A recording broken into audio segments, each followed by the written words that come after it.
मावळ तालुक्यातील औंढोली येथे घराबाहेर उभी असलेली बोलेरो पिकअप त्याने 1 वर्षांपूर्वी चोरली होती। त्यानंतर तो चोरटा पुण्यात या पिकअपवरून मालाची वाहतूक करत होता।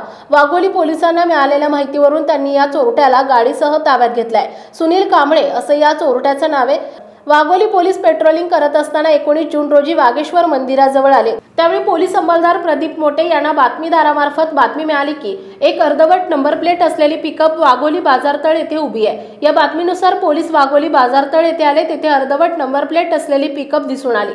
एक जण बसलेला दिसून आला। त्याच्याकडे पिकअप गाडीचे कागदपत्र आणि नंबर याबाबत विचारणा केली असता तो उडवाउडवीची उत्तरे देऊ लागला। त्याला पिकअप जीपसह पोलीस ठाण्यात आणले। अधिक चौकशीत त्याने ही पिकअप गाडी 1 वर्षांपूर्वी औंढोली येथून चोरल्याचं सांगितलं। अधिक माहिती घेतली असता लोणावळा ग्रामीण पोलीस ठाण्यामध्ये याबाबत गुन्हा दाखल असल्याचं निष्पन्न झालं। वाघोली पोलिसांनी आरोपी आणि बोलेरो पिकअप गाडी अधिक तपासासाठी लोणावळा ग्रामीण पोलीस ठाण्याच्या ताब्यात दिली आहे।